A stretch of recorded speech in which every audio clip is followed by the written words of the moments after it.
Welcome on into another edition of XFeed. Happy Monday. And probably should have looked at my hair beforehand. Looks all right. We're doing all right.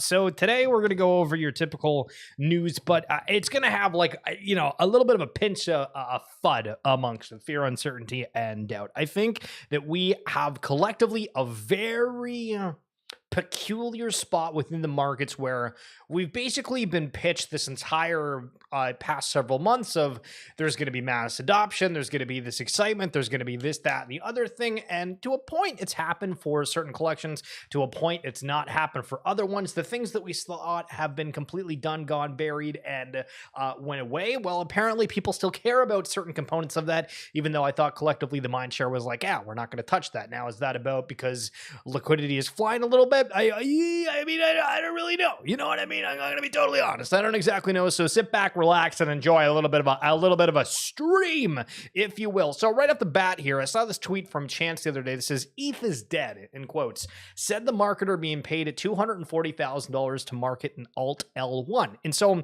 this is a very good perspective. And when we talk about narratives, when people are just, giving out different thoughts on the timeline, we think, hey, this is cool. This is, just everybody's individual opinion, but then you don't really know what's actually going on behind the scenes, what kind of incentives they're getting for certain components of that. And I don't mean everybody you see in the timeline shilling some kind of thing is getting paid for it. I absolutely don't mean that at all, but you can see a lot of people almost similar to mass obvious kind of perspectives of like what side people are on. And again, choose however you want, that kind of way. But I think when we look at it from like the market perspective, it's interesting because it sways our perspective, because we are consuming this every single day. And I think it does have a massive impact what others have to say. Now you have to respect that individual. And if somebody we highly respect here on the feed is Mr. M. Dolly, good morning to you. Good to see you. But I just thought that post, it goes in like a whole lot more within, or I don't want to go over all that, but it's true. Whenever you see a hot take, think of where the other perspectives are. Now, for Ape Chain as a whole, we've seen a lot of NFTs, a lot of them I'm just like,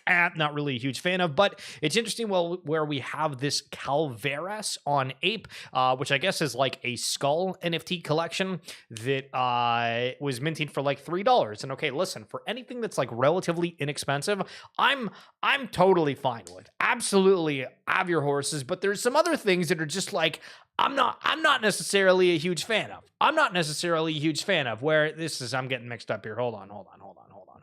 So let me keep on like the ape train for just a second. So Captain Trippy highlighted this collection the other day from Flux Joy Art, which I believe is on like the Yuga team, senior project manager at Yuga Labs. Okay, so they had a collection size of 1,000, and it was these generative art pieces. So if I click into this, I can click into this, right?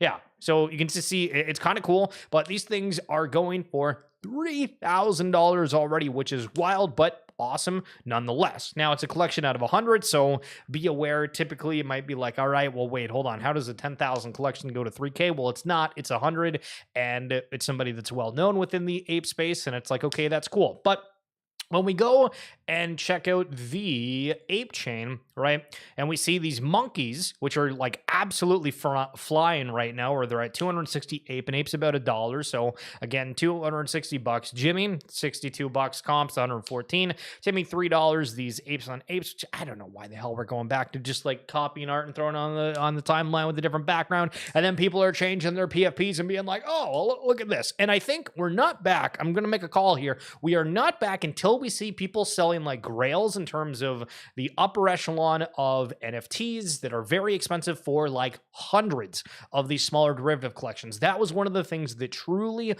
sparked the market back in the day, was people thinking, hey, this would be way better if I end up selling this individual asset for a whole bunch of them. And so if you remember Lonely Alien Space Club, I remember somebody sold a CryptoPunk, and at the time they were like 60 ETH, and they bought, I think, like 100 to 200 of this Lonely Space Alien.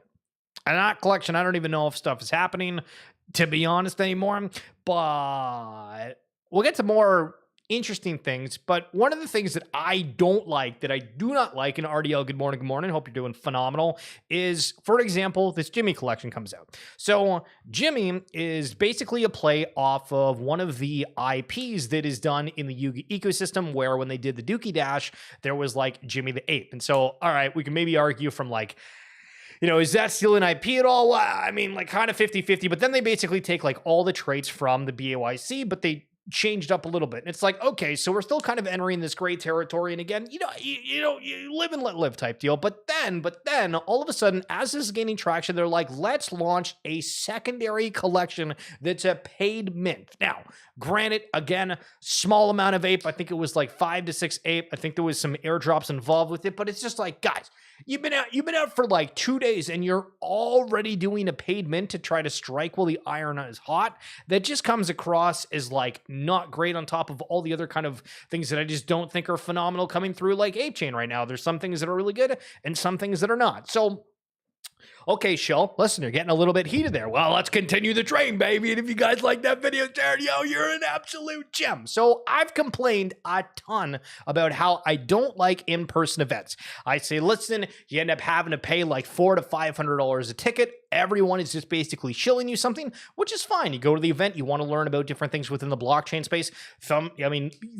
Our organizers have to put together a speaking list. If you remember for NFT NYC, there was people that just like submitted and they had like thousands of people, and then they had to like actually cut individuals, give them like 15 seconds of stage presence to a room that nobody attended, and you're like, all right, well, that's phenomenal.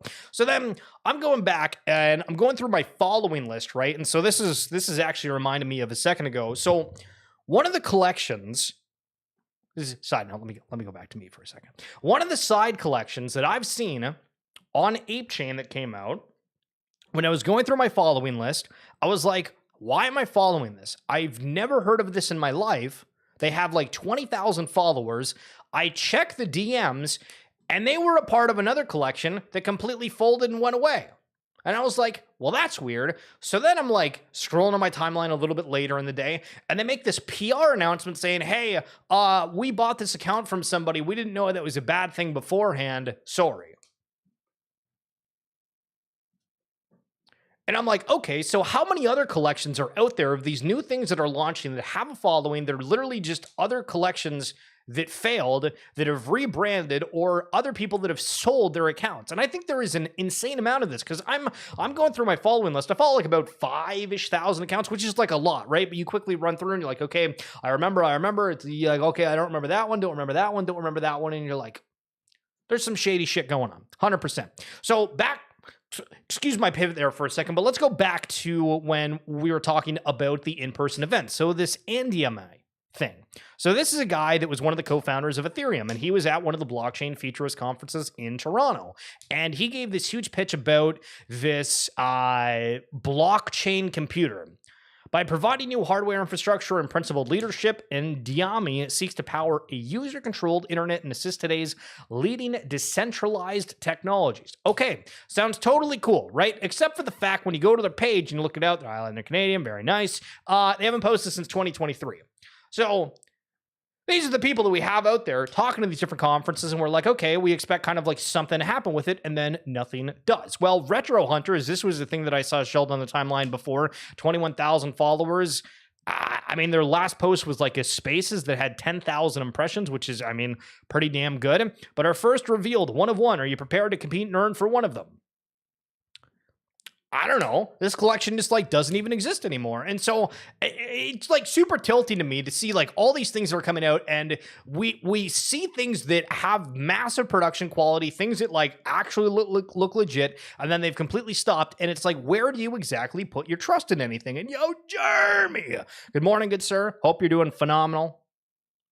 That's about it. I hope you're doing phenomenal. If not, we got to fix that, my man. Do you remember Build Your Realm? On the topic of all of this, the Game of Thrones, NFT, HBO, Warner Brothers, Nifty's, Daz 3D, their last announcement, which is back in August of 2023, which again, this was like an absolutely abysmal failure. We have enjoyed building communities with fans and continue to be excited about the future and the flexibility of Web3. We're dedicated to exploring the next evolution of our programs. Stay tuned for updates. We'll be sure to keep you posted. Now, this is back in August, like 2nd of 2023, so nothing basically came of it. And I don't even know if these sites are still available, so let's go check and see. Error 1000. Okay, there's nothing. Hopefully they still have some of their media, because they had characters that they showed, and it was like brutal, like really brutal, to the point they might have deleted it. One of the characters, like, so for the hands here, I mean, like the hand's not even holding the staff or anything. And so they had some character that had like a hook of a hand.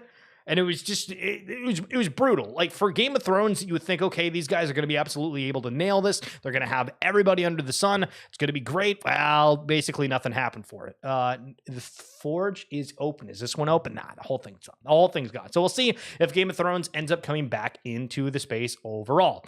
Meme coins have dominated the space too long. ApeChain is bringing NFTs back. Well, we looked at a whole bunch of NFTs that we thought were going to be good. We're absolutely garbage. Not talking about ApeChain, but just in general. But NFTs are more fun, more engaging, have stronger communities. Those are facts. Memes will always have their place too, and soon they'll be able to play off each other in unexpected ways. Just wait. And so I don't know. The NFT thing I think is still cool, but there's not really a home for any of this to happen. Are we really at the need of like, hey, we want to buy an NFT to be part of like a social group? When for anybody that's been in the space for a while, you have those social groups, the collection goes to shit. You don't end up speaking with like any of the people that were into that because you share absolutely zero common interest afterwards. Now, I kind of agree, like in general, you feel like, okay, maybe you're like a little bit more part of something as the NFTs. Meme coins do have like a bigger audience because NFTs are in those groups where it's like more kindly confined and you're like, hey, I'm a part of something special. But I mean, it goes back to all these narratives. Do these things even matter, or are we just yapping for the sake of yapping? You know what I'm saying? Now, NHL also does a NFT. If you didn't know, NHL Breakaway, and I feel like these guys just playing up, don't advertise whatsoever. They got like 5,000 followers on X, and I was like going through all their different moments, and they do it like very similar to NBA Top Shot, where they have the moment and the play. I don't want to get copyright strikes, so we're not going to show that, but I mean, like the lowest ask for an OV moment is $2,500. And so when you go back to the sales history, 189 days ago when this platform first came out, somebody paid $2,500 for it. Yo, Jeremy coming through again. And then it goes $850 for the next sale. We're just yapping. Just, are you still yapping, little bro? That's what I'm saying, my guy. Oh, jeez. And then so we got some trades and whatnot, but again, it's like a really cool concept. And when I highlighted the NFL all day, when like the entire timeline's talking about it, it's like, I don't know how we haven't been able to capitalize better on like the sporting movement of things. And so on a completely separate note, if you guys haven't seen within Magic the Gathering, have you noticed that they've partnered with basically all of the IPs? We talk in Web3, we say IP this, collab that, yeah, that's a bunch of BS, baby, because who's out there actually doing it? It's Magic the Gathering, and they're partnering with SpongeBob, of all things. So a Secret Lair is like a sub-brand of Magic the Gathering, and I saw this on the timeline. I just thought it was hilarious, because not only do they have Marvel that they're doing right now, so they have like Wolverine, Storm, Captain America type cards that are going to be a part of this. They also just announced that they're going to be having an integration or partnership with Final Fantasy as well. So all these IPs, they're looking to work together. They're looking to kind of bring together different audiences. I was very, very much into Magic the Gathering back in the day. Haven't really played it a whole lot lately, but I mean, would I collect a SpongeBob Magic the Gathering card? Well, damn it, I just might. To be totally honest, I just might. Now, over on the side of Candy Digital, on trying to get people to buy things and whatnot, what do you think of this? The grand finale is here. Harley Quinn Modern drops today at a reduced price of $175 US, exclusive Terry Dodson artwork only on Candy. Available in 3 rarities: pencil equals legendary, inks equals epic, and color equals rare. And then there's a discount depending on what you hold for different VV collectibles. But what do we think? Are we at a point where we're just like, hey, we like the art, we're going to buy these things, or I don't know what to think, right? Because we have all these different perspectives. If we see things moving on with ApeChain, we have all these collections saying, hey, we have like the biggest and best in the world that's coming, and we have to kind of like completely speculate until we get proven wrong. TrueCon down bad on Candy? Nah, it's crazy. TrueCon never goes down that bad. Nah, we got to check in and see if that guy's okay. That's crazy. But I don't know. Like, again, the concept of this stuff is cool, but I don't like it from the sense of like we're charging like $200 for an exclusive art piece. Okay, so there's like 100 editions that are sold. Okay, like I get that, but I feel like there just needs to be more. And maybe that's like a cynical take. And I totally get that you can buy different art pieces, but I think people just want something. And I mean, maybe charge like $100, but I mean, listen, if we're going, like, listen, I'm gonna have to bring out the calculator. So 175 times 100. So if that sells out, they make $17,500 for like that art sketch, which is great. But think of all the middlemen in that. right? So how many go to Candy Digital? How many of the royalties end up going to the marketplace instead of the artist when the whole concept of the Web3 aspect was taking out the middlemen? And you're just, you're left asking all the questions. I don't know. All right, here's the Animoca Brands head here, Mr. Yat. See you. 3.4 billion people in the world that play games. It's an industry that's almost 300 billion, which is bigger than music and movies combined, basically, as from a current standpoint. But what's also fascinating is that gaming, and I think this speaks to our human nature, which is why I think culture always sits on top, even though maybe in the world of Web3, we focus a lot on the financial aspect because of its nature. But culture, from a human standpoint, all stands on top because the reason we have fast GPUs that ended up first starting with mining and basically then went into AI is because of gaming. NVIDIA as a company would not have existed if gaming as an industry didn't happen, for instance, right? And why did people want to buy a fast GPU? Because they wanted to play a game better. It wasn't because they wanted to make money from the game. That didn't exist. It was because they wanted to have fun, entertainment. They had a desire to have this type of stuff. It's also social. Games are very social. So they bought these things and drove the whole industry. And then NVIDIA, and of course ATI before it became AMD as well. And now NVIDIA basically became the chipset that enabled things like mining and eventually went for AI. Right? These foundational things happened digitally in an entertainment space and then drove the rest of the industry. And we see many stories around that where our innovation doesn't begin with a utility, it begins with something fun and entertaining, right? Were NFTs fun and entertaining on the original inception? I guess so. Kind of weaving that in there a little bit. Just, food for thought. And, have something that's kind of fun where you trade initially and then figure out the rest of the shit later. You're making me hate NFTs. Yeah, it's real. So also Magic Eden really doing a lot regarding Ape Chain in general. Also now having it where you can pay with ETH and it'll like relay into Ape. I know that like certain blockchains like Root are doing it where it's like pay any gas. So I'm surprised this is like a front-facing like terminal within that, because I feel a lot of that stuff could just be behind the scenes, but still nonetheless very, very cool to see that happening. Now, Garga here talking about bridging apes over to Ape Chain. Is it going to happen? Yes or no? Garga, kind of from your perspective, and that's a question I got a lot when I tweeted about Ape Chain. Are there any plans to, there are quite a few collections under like the Yuga Labs umbrella. Are there any plans to migrate any of them to Ape Chain, either on the Bored Ape side or on the other side? So no, nothing that's currently existing on Ethereum that I can think of is something that we would be looking at migrating to Ape Chain. I think it makes sense to have valuable NFTs stay on the L1. That could change, I guess, in the future, depending on how nothing. So that's interesting, because I feel like there's a couple of other collections that are kind of in that same boat that are building their own chain. They're like, hey, we're just going to leave this on Ape. But so the question with this, though, and like the big thesis that we argued about before during the whole royalty phase is, well, if you can enforce royalties on your own chain and then incentivize people to bridge over and then try to stir the transactions on that chain where those royalties are enforced, that would make a hell of a lot of sense, right? Like that's kind of the argument. So that's weird that they're not doing that. Bridging would be so unnecessary. I agree that it's unnecessary. I'm just trying to think of from their perspective, because there was all these complaints, they literally made like a union where they were like, we are collectively moving to Magic Eden to enforce royalties. And then I think like they scrapped that if I remember correctly, not that long ago. So it's like, I don't know. It's all these kind of weird things where it's just, I don't know.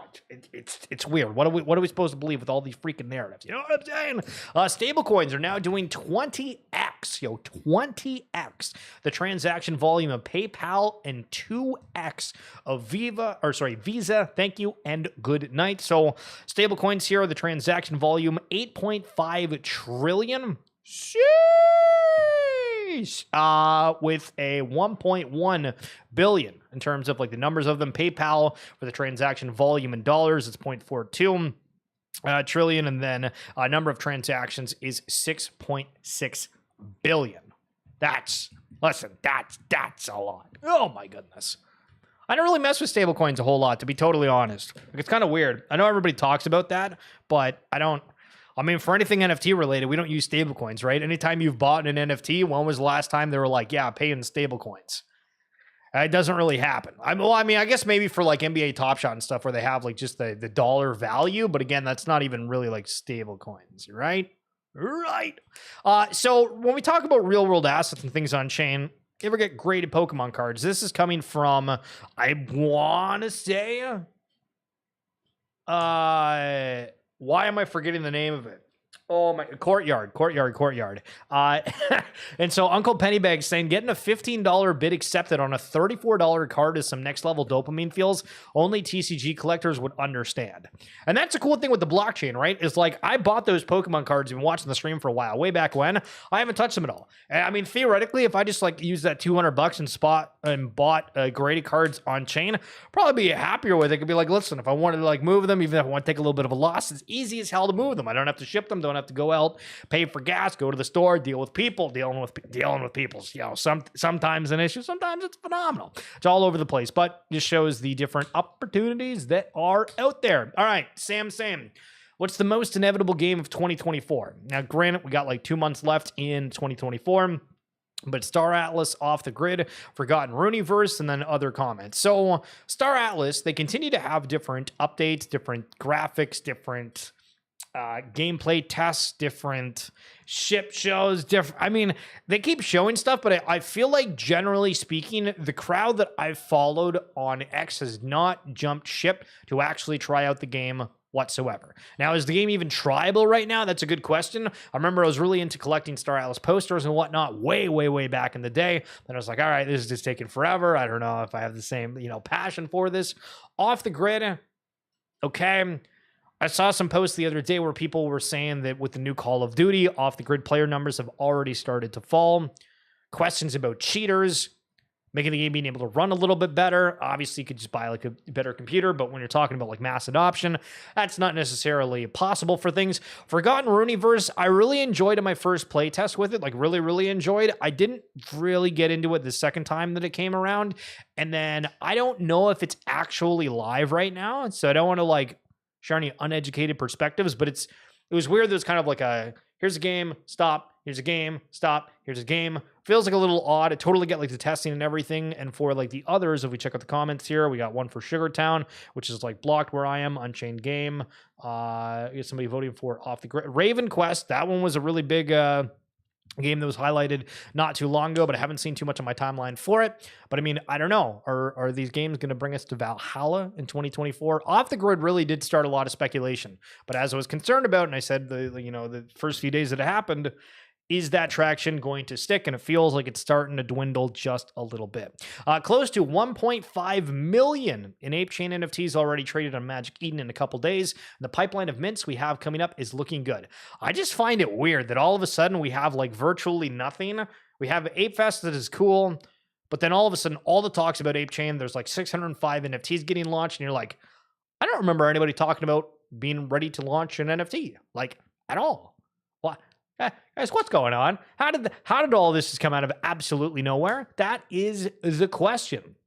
So, kind of cool news out of Infinity Gods, which, why do we love NFTs? Well, for some of them, they end up giving you a little bit of an insight and early access to TGEs, and that's going to be the case. So Infinity Gods just announced that 7.5% of the God token supply will be allocated to Infinity Pass and Elder Gods holders with a 100% unlock at token generated event. That's huge. This is really cool that it's like an all unlock at the event, because there's just like this awkward thing within the space where people are like, oh, you only get like a little bit early. And then people are like, it's supposed to have people hold it for later, but you have all the people that weren't going to end up holding later. And I mean, for Gala nodes is a great example right now. If you've been seeing what's going on with Gala nodes, they've finally made it where those are tradable, but the Discord is just trashing people that are selling, saying, oh my God, we spend so much money on these things, and now they're finally being sold, and people are selling them for so little, and it's like, brumacho, we bought them for several thousands, sometimes tens of thousands of dollars years ago, where now if you were trying to buy a new one, it costs $100,000 plus, or sorry, I think it's like $100,000 plus worth of Gala to be able to mint it directly from the site. So people are trading these, and there's a lot of people that have basically been trapped for 3 years, and it's like, let the people that want to go. But there's a lot of shenanigans going on around it. So Keep an eye on what's going on with Infinity Gods, and we shall see what happens. Okay, so a couple articles here they'll go over quick before we wrap things up. So top 10 Web3 projects gaining popularity in 2024. So Sui Network, okay, that's been happening a little bit. Metablocks, haven't heard about that. I know the guy didn't know there was a chain. Metablocks is making strides in the metaverse space. This project offers a virtual environment for users to interact, create, and trade. Users can build their own spaces and experience within the Metablocks universe. Never heard of it. Brave Browser. That one's a good one. Brave Browser continues to lead the way in privacy-focused browsing. It blocks intrusive ads and trackers, providing a seamless user experience. Definitely like Brave. Ethereum, okay. Flare Network. This is over on like the XRPL, if I remember. Flare Network is gaining attention for its interoperability features. The project connects different blockchains, enabling seamless communication. So the only thing that I really remembered about Flare, like way back in the day, was that they gave an airdrop, or it ended up being like virtually nothing, but to people that held XRP. So I made the assumption that was only on XRP, but if it's connecting a bunch of chains, then that might be completely wrong. Chainlink, Decentraland. Decentraland has not gotten traction this year. Maybe I'm wrong. Maybe I'm a pessimist. I don't think Decentraland's got that. StoreJ, haven't heard of that. Offers decentralized cloud storing solutions. Ooh. It allows users to store data securely across the distribution network. StoreJ ensures a data privacy and security while reducing costs. The project is gaining traction as individuals seek alternative. Okay, so I mean, that's actually kind of interesting. The StoreJ is something maybe we should keep an eye on. Immutable Passport. I feel like there was all this talk around Immutable and them bragging about how they had 200 plus games that are launching in 2024. It's been dead silent. It's been dead silent on that front. And Ethlace is a new giant in the world of gig economy. The decentralized network connects freelancers with clients. Okay, so that's kind of cool. I don't know. So I'm like 50-50 on like who paid to get in that article. You know what I'm saying? Because some of them were a little fish. Some of them are cool. Buffalo. I've been running StoreJ nodes since like 2017. What were you gonna tell us about that? Nah, that's Jeremy. Why is Buffalo holding all the goods to himself? Unbelievable. Colony going to make waves in 2025. Yes, sir. I've seen a lot of clips and videos showing of, I don't know if it's Kalios or somebody else that's been like showing the mobile version of the game. It looks really cool. I'm surprised they don't talk more about like how you can get like involved with it, because they show the gameplay, but I feel like most of the time they don't really like add any context with it. And I'm like, let me know how to get into it. But it still hasn't done shit. Oh, okay. All right. Well, whatever we just said, scrap that out of the window. It's garbage. StoreJ, absolutely zero. There we go, Buffalo. My man. Okay. Future of Web3, trends and predictions. Okay. Blockchain technology. Nah. Okay, like no kidding. Decentralized finance, yup. Interoperability solutions, yup. Artificial intelligence and Web3, yup. Emerging trends in decentralized applications. User-centric data control. The third major trend on the Web3 platform will be users' ownership of personal data. So this is, I guess, like the question around like Silo for anybody that is familiar with that watches the channel when we're talking about owning your own data. When the team from Futureverse has gone on about that, I think everything to do with that revolves around silos, so agree with that concept and why I paid really close attention to it. The decentralized autonomous organizations, or DAOs, it does feel like every single chain that launches is now saying we also have a DAO that's associated with it. We had a lot of problems with DAOs just in general that were associated with different things. People turning rogue, the whole list. I mean, everybody has them, but I'm still kind of like 50-50 on them. In theory, they're supposed to work great, but like 9 times out of 10, they don't. NFTs beyond art. I mean, I feel like the whole like art scene for NFTs is kind of taking like a huge nosedive, but agree that there's going to be a lot more than just art for NFTs. Industry insiders believe that non-fungible tokens will move beyond art and collectible pieces. By 2025, it may commonly be utilized in property conveyance, right down to the different physical commodities to patents and copyrights, which will revolutionize the concept of ownership and value proposition. So patents, ASM Gen 1 brains, they've talked about that a little bit. Physical commodities, seeing the whole RWA world.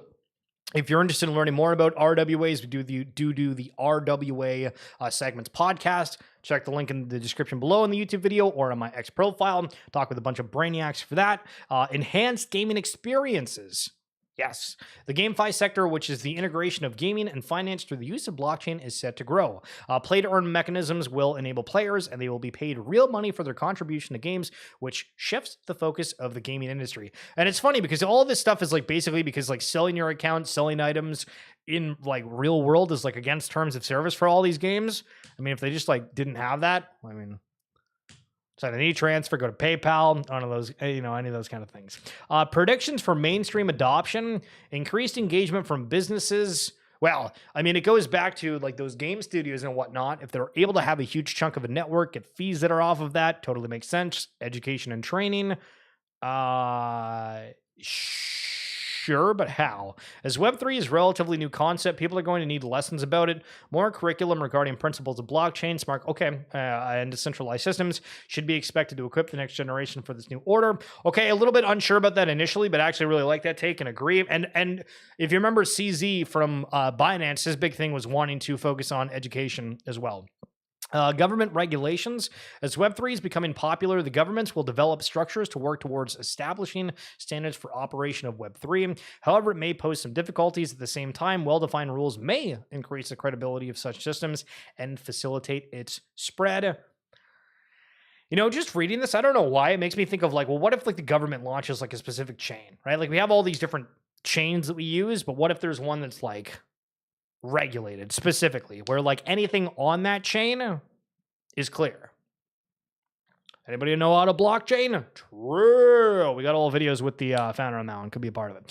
Infrastructure development. It has been predicted that leading companies of the technology sector will spend a lot of capital in Web3. Nice. Decentralized apps will be made more available to developers by cloud services that have inbuilt blockchain functionalities. Okay, so there's a whole lot more articles. There's a whole lot more tweets. There's a whole lot of everything. But we've hit 30 minutes, and you got to get on with your day. It might be lunchtime. It might be early in the morning. It might not even be Monday. It might be Tuesday for you. Unbelievable. But that's going to do it for this edition of XFeed. Thank you very much for coming on through. Mr. Umtali, as per usual. RDL as well. Yo, Jeremy. And Buffalo Space letting us know that Store J is not the play. Even though the narratives around it sounded good.